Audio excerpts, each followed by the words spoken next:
I wanted to go to my tent and kill myself, but I couldn't. We had no tent. We had lost everything. We didn't even have a knife that I could use to slash my miserable throat. A few months ago, my husband and I were the richest people within hundreds of miles.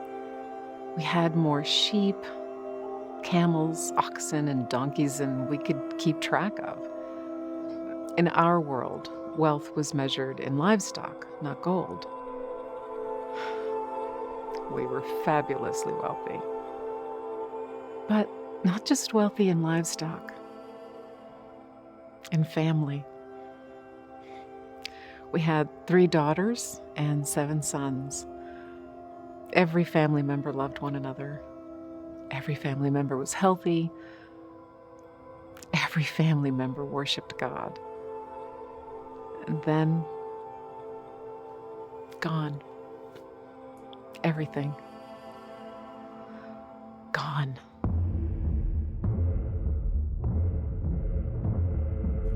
Job's wife is sometimes criticized for her advice to her husband, her only line in the book of Job. Judgment could be rushed.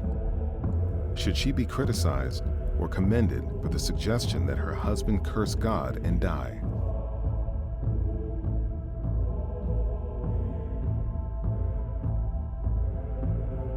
So, my husband and I lost everything. He continued to faithfully worship God through it all. I admit that I grieved with all my heart.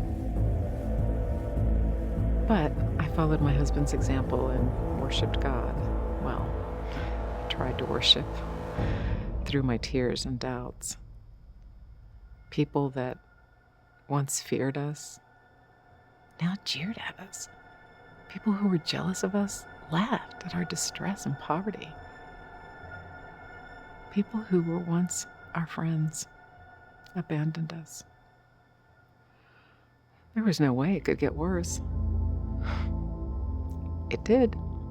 My husband broke out in the most painful sores imaginable, all over his body. I mean, from the soles of his feet to the top of his head. He couldn't stand, he couldn't sit, kneel, lie down, nothing. He couldn't find a comfortable position. He didn't sleep. When he tried to eat or use the bathroom, he screamed in agony and pain. Living torture.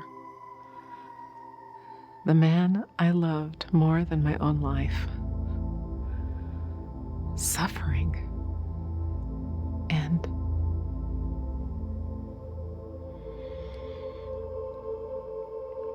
I wanted him to die so that he could have relief. I begged him to curse God in hopes that God would take his life and take it all away.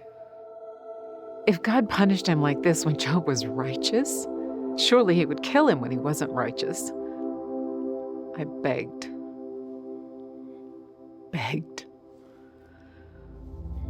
No, Job would have none of that. "You're talking foolishly," he said. "Should we just accept the good from God and not trouble?" He still refused to accuse God. He didn't sin in his response. Day after day, he sat in the dust and ashes and scraped his sores with broken pieces of pottery we found on the ground. It seemed to me that the more he scraped, the worse his sores got. But it gave him something to do as he contemplated on what had happened to him. Before I continue the book of Job, let me acknowledge that I mostly drop out of the story from here. It is mentioned an additional time that I'm alive and I'm an important, although unnamed person at the end of the book. However, what I'm about to tell you about myself is conjecture based on a few clues in the book of Job. As much as Job suffered for what happened to him, I know he suffered more because the same disasters had happened to me. He loved me more than he loved himself. It broke his heart to know that my heart was broken.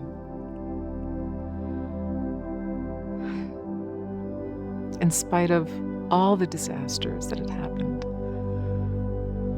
Job and I loved and trusted each other deeply. And together we tried to understand why things had turned out the way they had. We had deep discussions. Well, whenever Job could talk through his pain. And had one of us sinned so badly that God was punishing us? I mean, we were sure that we hadn't, but we also had to admit that we hadn't been righteous enough for God to have previously been so generous with us. Maybe behavior wasn't the basis for how God treated people? But if that wasn't the basis, what was it? We couldn't fathom what it could be. Maybe one of our children had sinned badly. But we couldn't believe God would punish us for someone else's actions, even if it was one of our children. In the end, we were baffled. We realized we didn't have nearly enough information about God to understand what was going on. And we had no idea how to get more information about Him. We so wished we could talk to God and ask Him about Himself. How would that have been? A couple of beggars in a garbage dump talking face to face with God Almighty.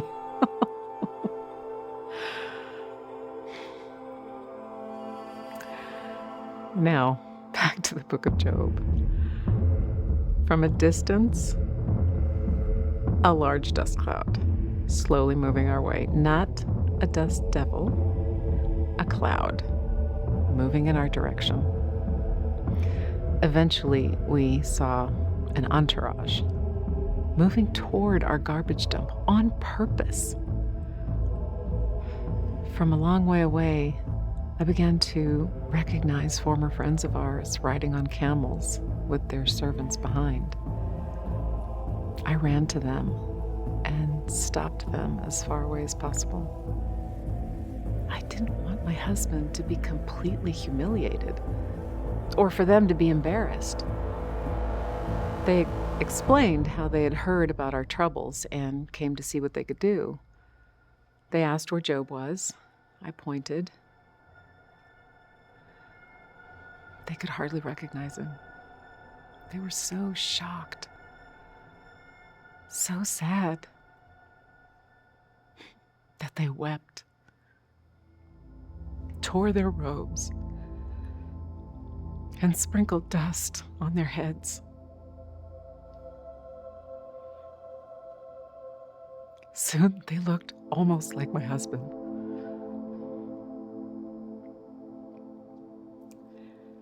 Leaving the servants at a distance, we walked to Job. Then I walked away, and they sat on the ground with him. For the next 7 days and nights, none of them said a word. Job's suffering was so intense. Once a day, servants brought a little food and water, but even then they didn't speak. Can you even begin to comprehend having 3 friends who love and treasure you that much? They traveled from a far distance, and rather than seeking rest for themselves, they did all they could to be sensitive to Job. It was a demonstration of respect and love that astounded all of us who saw it. I believe they would have sat in silence another week. But my husband broke the silence to speak. Through his cracked lips and parched throat, the words, barely recognizable. And they were not words of welcome to these precious friends. No. He cursed the day he was born. There's a modern phrase you use when you threaten or warn someone. She will wish she had never been born. Well, that phrase probably came from my husband's curse. He wished he had never been born. Never married, never had children, never known God. He wished that day had never existed, and if it did exist, that he had died at birth, that no mother had been there to nourish him. And then in his death, he would be asleep and at rest with all the formerly wealthy of the world. At death, even the wicked and slaves enjoy their rest. All are free from their earthly burdens. Job says he yearns to be dead.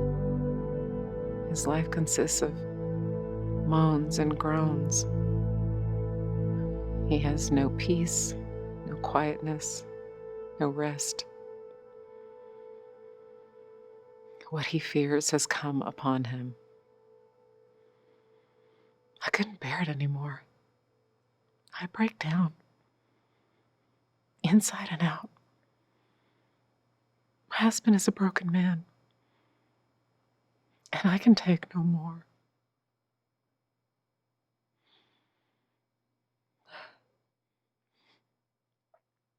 And then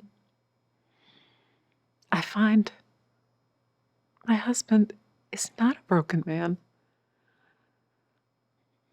and I can take a lot more.